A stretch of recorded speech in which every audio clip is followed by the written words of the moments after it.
Our title today is Life Hacks for Everyday Peace.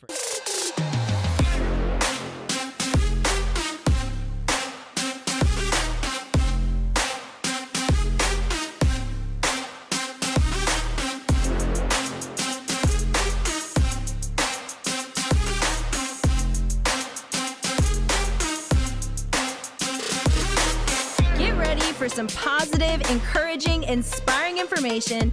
But before we jump into this episode, I'd like to invite you to join this community to hear more episodes that will help you become healthier emotionally, mentally, and spiritually. All I want you to do is click on the subscribe button. We love your support, and it's incredible to see all your comments. And we're just getting started. I can't wait to go on this journey with you. Thank you so much for subscribing. It means the world to us.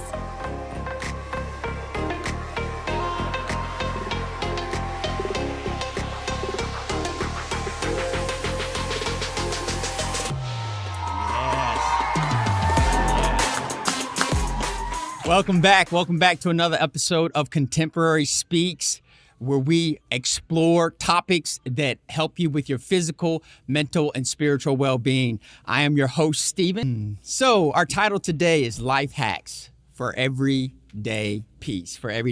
Right? Life hacks. How many people like life hacks? I like that, right? Like where it's like, oh man, I didn't know this could work. You just put your ear like this and and you can sing high notes, you know what I mean? Like, it's a life hack, you know? So that's what we're talking about today. And so if you guys are joining us online, we'd love for you to make comments and also, share content on our social media of your journey, your experience, and things like that. So we're going to get started with what is the life hacks? Like, what are some things that we could do to better ourselves that will help us have better peace in our life? And I don't know about you, but I struggle with that. I want to have better peace. I want to have more peace in my life. Let's dive into some life hacks, but let's talk about a couple of things that the Bible says really quick. So in Isaiah, right, God is really the source of our peace. And in Isaiah 26:3, this is what it says. You will keep in perfect peace those whose minds are steadfast because they trust in you. So the concept is that we understand that beyond all these life hacks and all these different things, the one that gives the power to the life hack is going to be God. He's the source of our peace, right? Another Bible verse to kind of look at is Psalms 119, verse 165. It says, great peace have those who love your law, and nothing can make them stumble. That's interesting, isn't it? Great peace has those who love your law. That means something different to different people, right? And here's another Bible verse really quick. The one that I really want to key in on a little bit is John chapter 16, verse 33. This is the Messiah speaking. He says, I have told you these things so that in me you may have peace, but in the world you will have trouble. But take heart, I have overcome the world. And I love this concept because he's saying in me is one mindset, in the world is another mindset. So as long as you are keeping your mind tied up with the world, there goes your peace. But if you can keep your mind tied up in him, therein lies your peace, right? So it's that understanding of realizing the difference that where did my peace go? Well, where's your mind at? Where did my peace go? Well, where's your mind at? And so this is kind of a very important thing because wherever your mind at, there's your peace at. So I want you to kind of think about that. Now, when we talk about a couple of things about life hacks, the first thing that I want to start with today is time management. Now, when you think about a life hack, most of the biggest problems that we have with our peace is we can't manage our time. We're running around town too much, right? Like we got to be over here. We got to be over here. We got to get this done. I don't know if you've ever said this, but it's almost like there's not enough time in the day. Anybody ever felt like that? Like, man, I needed to get so much done. I couldn't get all of it done. You just need like a time stretcher or something like that, right? Or freeze time for a minute. But the key is time management. I think that if you could start there and you look at your life and you say, well, what is it about my life that can change? Here's what Psalms 90:12 says. It says, so teach us to number our days that we may gain a heart of wisdom. Numbering your days is understanding that you have a limited time here on this earth, right? And that you should maximize your time correctly. One thing is prioritizing tasks, right? Things that need to get done. Are you prioritizing those tasks? The best thing to do is that you wake up each day and you take the first top 3 things on your list and you say, okay, I'm going to put this first. What are the first 3 things that I need to accomplish for each day? Prioritizing your day is key. And a lot of times we don't do that. We just wake up, we know we got to get things done, but there's no list that we've created, right? Use a planner. That's really good to use a planner. One other thing is time blocking as well. If you could say, no, I've set this time aside, there will always be things that come up that are pulling or fighting for your time and your energy. There are always these things. If you time block, it will help you. So you just said, no, I can't mess with you right now. Can't fool with you right now. This is the time I have set aside for this. And so time blocking is important, right? Because you're always going to get somebody who's going to call you. There's always an emergency. Somebody's going to need you. Somebody's going to, but putting your time and managing your time is going to be one of the things of managing your peace. I want to tell you something that's very important that you understand is that your state of mind is actually managing your entire life. So everything that you do in terms of your decisions you make and things like that, your state of mind is managing your whole life. It manages what you wear. It manages how you smell. It manages where you work at. It manages your whole life. It manages whether or not you show up on time or later. Your whole mindset. So that's why mental health is so important, because if the mind headquarters is not right, then the whole life goes along with that, right? So it's getting that healthy. It's getting your mind and your mental state healthy and in a good place. One of the other things, too, that can disrupt your peace is multitasking. Believe it or not, a lot of times people are like, I'm really good multitasker. I like to multitask and all that. But the reality is multitasking can put you in a place where you can become overwhelmed, okay? Because you've got all these different things to accomplish rather than focusing on one task. So limit your multitasking. I'm not saying never do it. I'm just saying you should limit it and try to be someone that can focus on things one thing at a time. How many people do this? You're focusing on something and a squirrel runs by, right? And it's like, oh, wait, and now you're into that and you're digging into that and you're digging into that. And then you have to say, oh man, I got to get back over to this thing. I never finished this other thing. And so this is the thing that you have to look at. That disrupts your peace, living like that. So sometimes you got to, let me just write that down. Let me just jot that down. I'll get back to that later. And let me continue to focus on what's at hand and complete the task and then move on to the next thing. This will help you with your peace of mind and things like that, right? And then it's good to reflect, review and reflect, right? Like sit down and ask yourself, is this working for me? The way that I'm managing my time, is this working for me?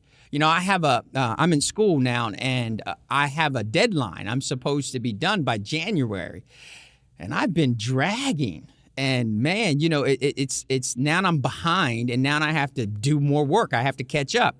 And so, time management is kind of key. You have to sit down and reflect and say, okay, now what do I need to do to adjust my schedule so I can be where I need to be at? Time blocking is important, right? If you have a job, this is what I'll suggest. If you have a job that wants to work you all day, tell them, hey, I'm taking on a second job. And that second job is your mental health.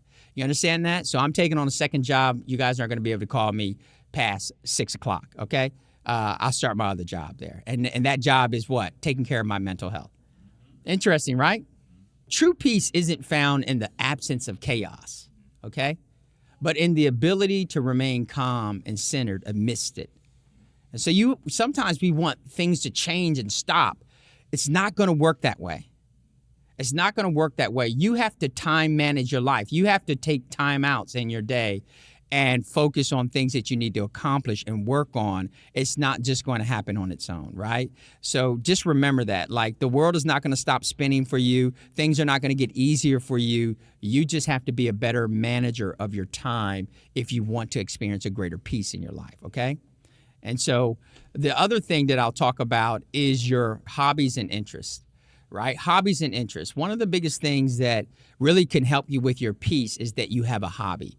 That means there's something that you like to do. Hobbies and interests are very important for you, okay?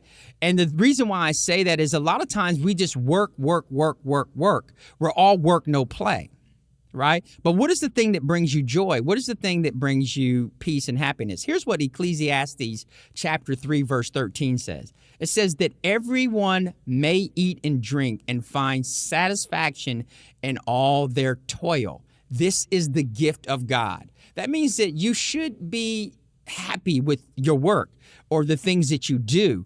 And so having a hobby, I like to paint, or I like to, whatever it might be. I like to sing songs, or I like to make songs. Using your creative ability will bring in personal peace, knowing that you're not wasting just your time vegging out on different things. But where are you creative? Explore the areas that you're creative. What are your hobbies? What are the things you like to do? You see what I'm saying? Even if it's shoot pool, or it doesn't matter, go swimming, go to the gym, whatever it might be, you need to ask yourself, do I have a hobby? Or is it just all work? Take care of the kids, clean the house, take care of my husband, take care of my wife, go to work. Like, what is it? What is your hobby? Having a hobby really will bring you peace, and in spending time in that hobby will bring you more peace, right? Knowing that you're not just living your life where you feel like your life is really governing you. Like, I don't have a say. I don't have a time to breathe. I don't have time to be happy or whatever. What is your hobby? What is the thing you love to do? What is the thing that when you're doing it, it brings you joy? And spend time, really spend time getting in that area of your life. Here's something I'll say as well. Your time is your most precious resource, right? Invest it wisely in the things that bring you joy and fulfillment. Realize we have limited time, and you should spend a little bit of time doing some of the things that make you happy. Okay? The third thing that we'll talk about when you're dealing with the life hacks for everyday peace is mindful consumption. This is big for me right here. Mindful consumption. In Proverbs chapter 4, verse 23, it says, above all else, guard your heart, for everything you do flows from it. Okay? And so mindful consumption is, what are you looking at? What are you taking in? Because I can tell you that the things that you're looking at, listening to, psychologists have proven the fact that what music you listen to affects your mind, affects how you think and how you feel about your life. So what are you consuming through the media? Even if it's the news. I know a lot of people, they love to keep up with the news and they want to make sure that they're all, in touch with the news. But if the news is bringing on anxiety, maybe you need to revisit that concept, right? If the news is depressing you or anything like that, maybe you need to rethink that concept and filter the way you are trying to get the information or the news that you're trying to take in. But one of the big things is mindful consumption. A lot of times, especially on social media, I've been off of social media for 7, close to 10 years almost, right? I've been off of social media and I just got back on. And social media is really fun to me right now because it's like, when you take something away and then you get it back, you're like, oh, this is great. And so I'm just scrolling, and I find myself just scrolling and just watching all kinds of just craziness. And I have to be mindful of that, right? One of the things that I realize is that they'll have this video that comes up. It's kind of like a thing on YouTube where it says, try not to laugh. And it's people falling down and all that. And so that's like a pet peeve of mine. It makes me cringe in my soul to see someone bang their head or fall off a skateboard, or I don't like that. I can't watch that. I don't like to see that. And it's clip after clip after clip of just somebody falling off a bike or whatever that might be. And it's those kind of things, I just move on really quick. But there's other things that I should be moving on really quick, right? But it's social media can really take up your time. And you have to really ask yourself, do you spend enough time really thinking about your mental state and how certain things may affect you, how they're going to affect you if you spend too much time in this area, right? There are people who like scary movies, right? But these same people have nightmares and can't stay at home by themselves. And it's maybe you want to rethink that. You know what I mean? Maybe you want to rethink that. Maybe you really don't like it as much as you think you want to like it. I get that part. But if you can't, be in a room by yourself now and with the lights off, something's wrong, right? It's messing up your psyche. So you just have to rethink that and be mindful of what are you consuming in your life and what do you want to consume with your life, right? So here's what I'll say. Every day is a blank page in the story of your life. Write it with intention, fill it with purpose, and let it be a testament to your journey, okay? So I want you to think about that, right? Number 4 is this right here, with gaining peace. And sometimes your inner peace is connected to other people through acts of kindness. So the other thing is acts of kindness, right? Acts of kindness. This is what Micah chapter 6, verse 8 says. It says, he has shown you, O mortal, what is good. And what does the Lord require of you? To act justly and to love mercy and to walk humbly with your God. So he's kind of lined this thing up that God wants us to love our neighbors. He wants us to be kind to people. Here's what I think it is. I think it's difficult to be kind to strangers when you're not kind to the ones that you do know. Long-term friends. Do you know what I mean? Like, who are the people that you've known for a while? Are you kind to them, right? I think charity begins at home, right? Doesn't it? Don't you think that love, benevolence, charity should begin at home? It should start in the house. It should start in the environment, atmosphere of your house.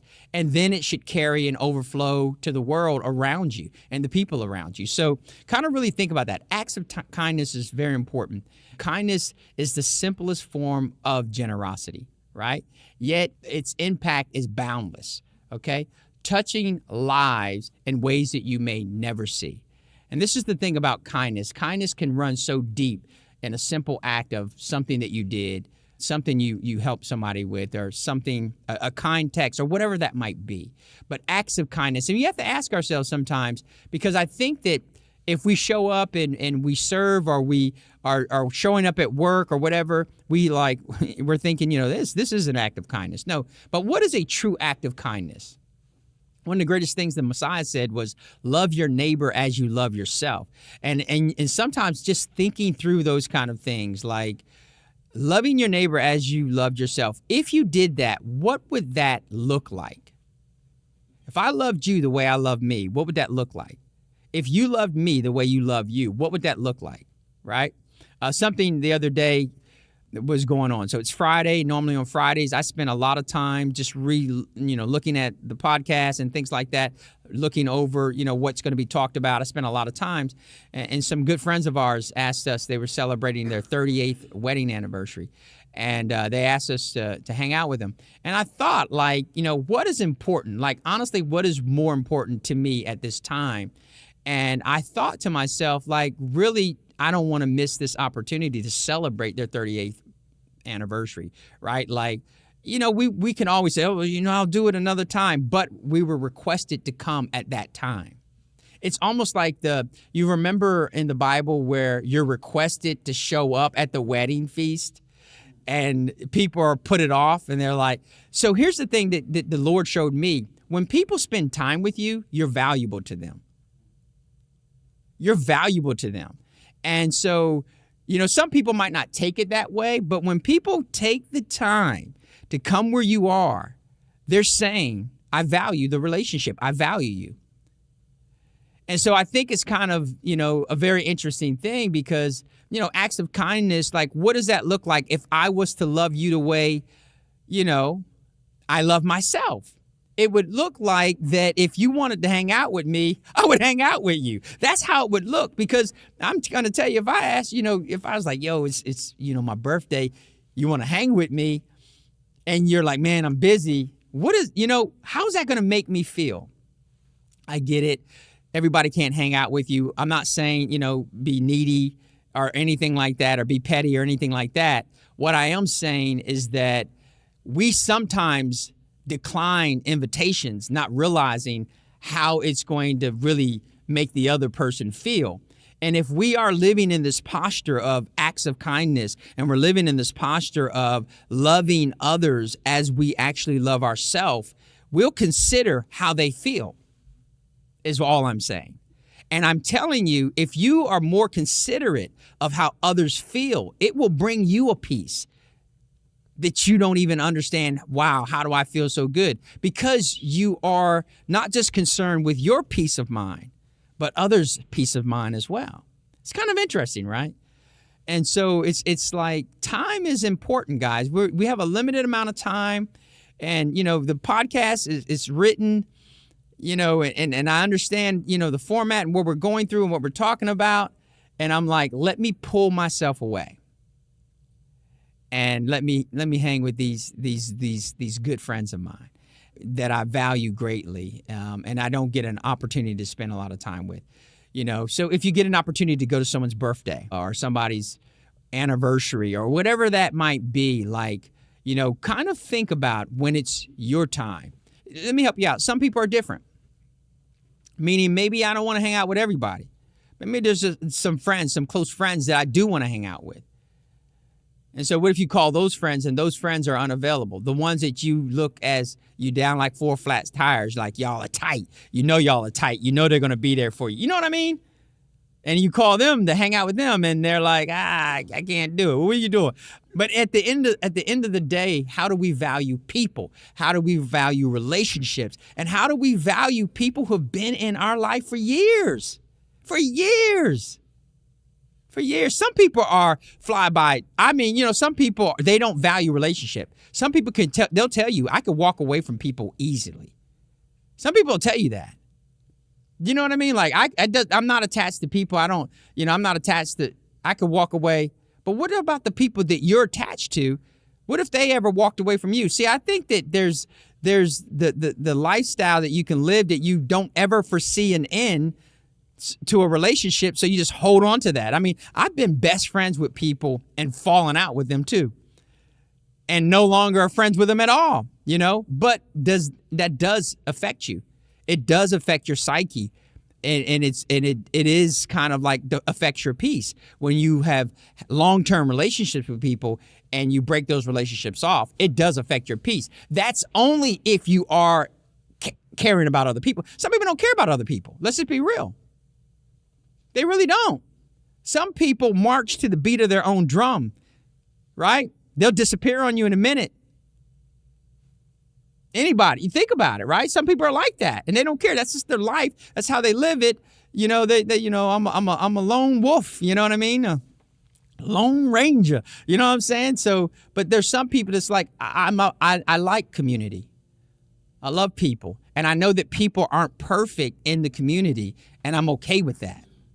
Do you understand what I'm saying? So think about that.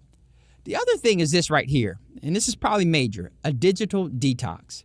This is when you get away from the TV, digital. See, you think cell phone. That's what you think. I get away from my cell phone. How about getting away from the television, getting away from the computer, and getting away from your cell phone, and taking a walk through the park, maybe reading a book? But having a digital detox can help you with your peace. Sometimes we're overstimulated, and that's what's destroying our peace. We're just overstimulated in our mind. We've seen too many things. So everything that you looked at, and I can tell you right now, and everything that I looked at on social media yesterday, I cannot recall.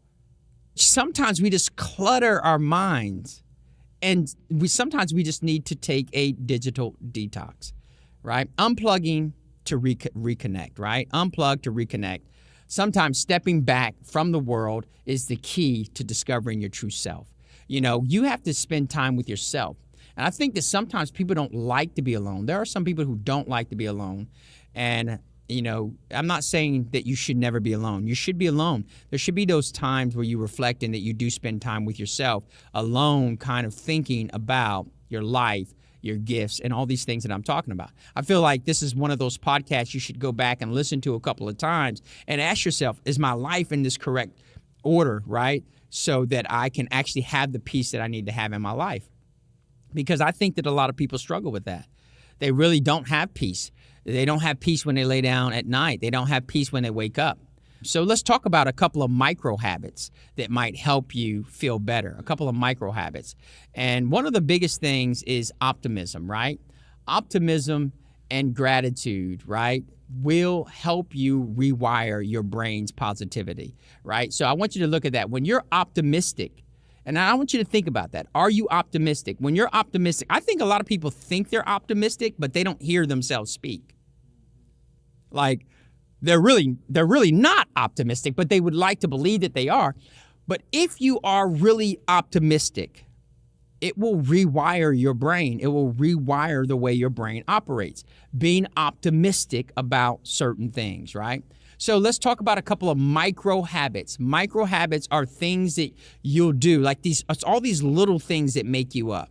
And we all have these micro habits, right? And so my thing is to look at your micro habits and actually make your micro habits intentional. Make them intentional. Like, I'm doing this on purpose, not unwillingly or that I don't realize that I'm doing this thing. Here's one thing is when you're dealing with anxiety and stress, or you're trying to get to this place of peace, the first go-to is deep breathing or belly breathing.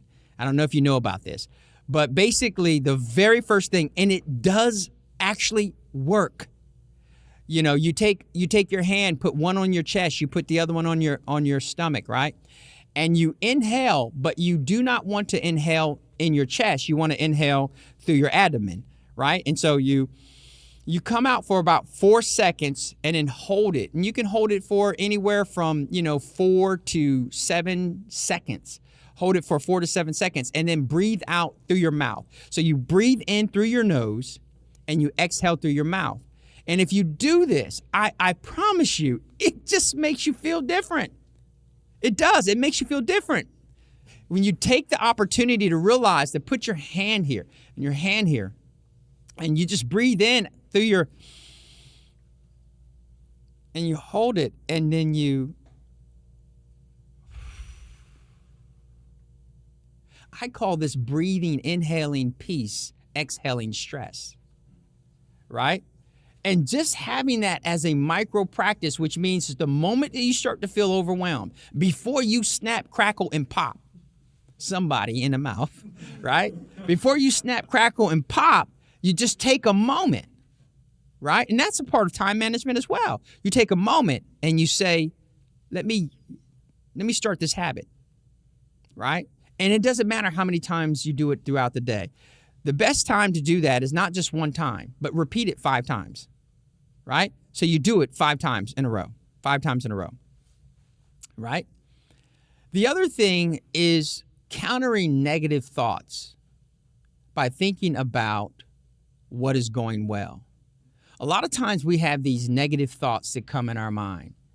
And the best way to counter these negative thoughts is not to dwell on them and to spin them out of control. I can do that. I don't know about you, but sometimes I can get a negative thought and then I'll build a whole backstory to that. I'll build a whole movie to that. I'm ready to film. We're bringing the film crew. I got a whole movie for this now because I have a negative thought, and the negative thought could be about a person. Typically it's about people or having a negative thought about how people feel about you or whatever that might be. When you get that negative thought, the best thing to do is to think about what is actually going well. What is actually going well? And so, once again, it goes back to this concept that the Messiah is really teaching. In me, you'll have peace, but in the world, you're going to have trouble. And that's kind of the important thing that you have to look at is what are you putting your mind into? Okay? Here's another thing. When you're facing a difficult situation, search for the things to be happy about while in the situation. So when you're facing sort of this difficult situation, you can make the situation worse by focusing on the negative. But if you switch your mind and you say, what are the things I can actually be happy about in this negative, toxic, difficult situation I'm in? Now think about that. How many people have done that? Like that's kind of like, it's a life hack that you can actually change your mood if you change your mind. Think about that. And this is probably 2 of the best things that I'll talk about when you're talking about little micro habits. One of the micro habits is that every day when my feet hit the ground, I say to myself, today is going to be a great day. This is the day that the Lord has made, and I will rejoice and be glad in it. Every single day. It is a micro habit. It's like my brain says it. You know, like how your mind is singing a song, and you're not even hearing the song, but your mind is singing a song on its own. Have you ever had that? And you're like, sometimes you're like, you want it to stop because like the song has been playing in my mind so long. Like, can I get it out? You know what I mean? So, but it's that. Micro habits will be things that they just take on a life of its own. And every single morning that you wake up, try that as a micro habit, right? Because I believe that your life will line up with your words. Right? Life and death is in the power of the tongue. I believe that. And your life will line up with your words. So try that. And here's another good one to try as well. Before bed, pray and do a short gratitude meditation. Before you close your eyes, before you go to bed, just pray and then do a short little, it doesn't have to be, this long, mommy, bless mommy, bless daddy, bless Auntie Marie, and Salsa Susan, and you don't have to go through this whole thing, but a gratitude meditation. So that means that I will pray to God before I go to bed, no matter how tired I am. You can always just pray, and it doesn't have to be like out loud. You pray to God really quick, and then you start to just meditate on the things you're grateful for. I'm grateful for the home that I live in. I'm grateful for my family. I'm grateful for the loved ones that you have put around me to help build the kingdom. I'm grateful for, the job that I have. I'm grateful for the children that I have. Like, just doing that each day, this is going to shift and just doing this every day, I promise you, in 3 weeks' time, you'll be different. In 21 days, you'll be different. In 21 days, you'll be different. Right? I just want to thank everybody for joining us today, everybody in-house and online. And so I hope that you got something out of today's podcast. And I hope that somehow you'll learn how to actually hack into your daily life to find that peace. Because sometimes finding that peace throughout your day can be very difficult, especially with the chaos of the world and all these things going on. But if you can kind of go back and revisit a couple of these things and ask yourself, how can I change the way I think about life? And how can I change my micro habits? And I think that you'll be successful if you do that. That's all I got. Hey everybody, thank you so much for watching and being a part of this community. If you haven't already, be sure to subscribe. You're going to get weekly videos on building a growth mindset, cultivating grit, and unlocking your full potential.